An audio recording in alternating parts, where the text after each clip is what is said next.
Hey, how are you? My name is Barry Dwayne Butler, and I live in Carmel, Indiana. Yes, the heart of the Midwest. I love Indiana. It's a fun, wonderful place to live. Life is good and comfortable. It's a good place to raise a family. But hey, a little bit about myself. Basically, I have been buying and selling for most all of my life. Started with baseball cards. As a young man, I just trade at school. I'd save up my lunch money, go to the flea markets on the weekend. I remember buying a 58 Aaron for $18 once, and man, I wore that card out. I mean, I showed it off, I played with it, I touched it, I loved it, and I loved stuff. About 15, I really got into music, and in turn started going to the flea market on the weekends and then buying records. And that actually turned into my first business at 18. Basically, I opened up Cosmic Even Flow. Yes. And ran that till I was 25 years old, where basically we had bought and sold classic and rare vinyl, used CDs, new CDs. I owned a head shop at that time. It was a unique part of my life. Traveled with the Dead for a while. That was the height of that era. But at that point, in 1995, had a real big life change. Found religion, as we like to say, and life radically changed. Got married in 98. And I convinced my wife that, you know what, we ought to go into business for ourselves. So I proceeded to, as I refer back to it, as buy a doctrine in the antiques world.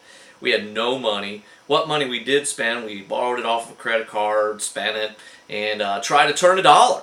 And basically, I even had somebody give me a van for $40 once. We got it fixed and drove it around. It had plastic on the in the window so the rain wouldn't come in, and then you just poke some holes in it so you could get a little bit of an air or a breeze. And that's what you did. You rode around and you bought stuff and you said, well, gee, I think I can sell that for $10. It must be, I can give $2 for it today. And you did that as long as you could, until basically I started having children and needed to do something different. I moved here to Indiana to help manage a fine arts and antiques gallery, which really changed my perspective. That was roughly 8 years ago.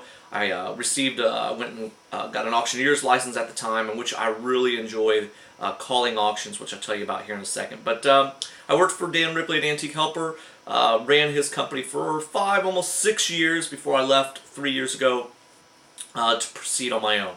There I've touched the finest bronzes, large Italian art glass, learned Chinese pieces, oil paintings, gold, silver. I just got to touch a lot of things in life.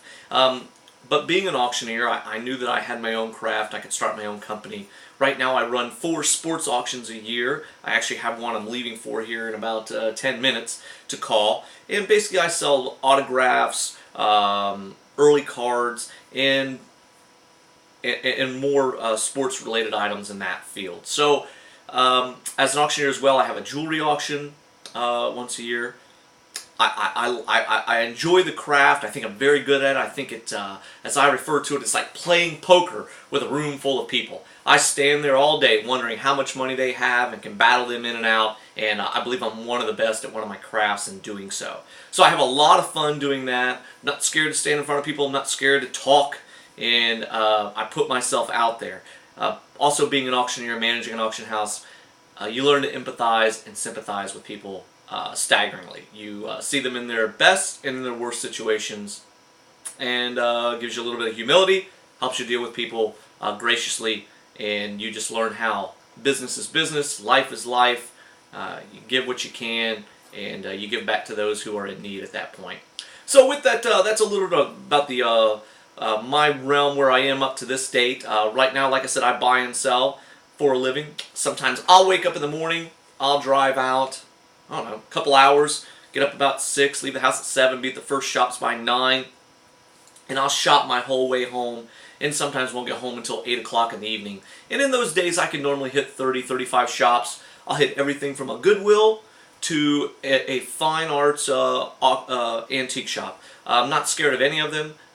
No one knows everything. In the best of those places, I learned some of the best stuff I've ever learned, and I bought some of the best stuff I've ever learned in the finest places. So that's what I do. I'll normally do on weekend, during the summer, I'll do 5 to 10 auctions a week as well. So I do a lot of running. I only work 6 days a week, but I work them from morning till night, and that's a lot of fun.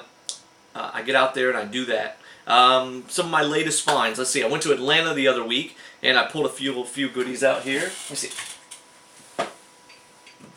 Show you a few things I bought here. Bought the doctor. I think when he grew up he decided he was going to be a proctologist. But he's a Czechoslovakian glass there, all hand turn, and he's got a point to make. Let's see what else we got here. Oh! Bought a pair of these guys. I just planned to pull these out. I want to show you a few goodies here. This is an enamelware, or cloisonne. It's a dragon. Super details there. All framed. There's a matching pair of them. But I paid $150 for that one. Should be easily $500 to $1,000 in retail. And I bought that at the Atlanta show. A few weeks ago I went to an auction, and I was fortunate enough to buy something that you may not see the beauty in, but I was really happy to have it. Looks real dark, doesn't it? But it happens to be a very famous Indiana artist named Glenn Cooper Hinshaw. And Mr. Hinshaw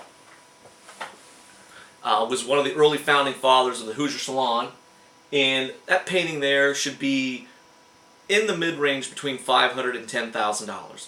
It should easily bring $7 to $10. I'm just gladly going to accept the $5,000 estimate at an auction. I've already showed it to an auctioneer. I gave $200 for it in a public auction. I didn't go in and cheat some little old lady. It was there, and basically no one else outbid me for it, and I bought it for $200. So that's a little bit about what I do. I buy and sell gold and silver. I know coins.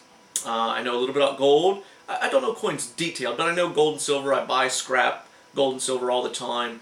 I do a little bit about guns. I don't do a lot of advertising. I'm not your traditional rust buyer, although I do know some of those things. I know a little bit about primitives. I don't do large furniture. My $1.25 wet pounds here don't move a whole lot of big corner cabinets. So, but with that, I do a lot of what I can to feed my family.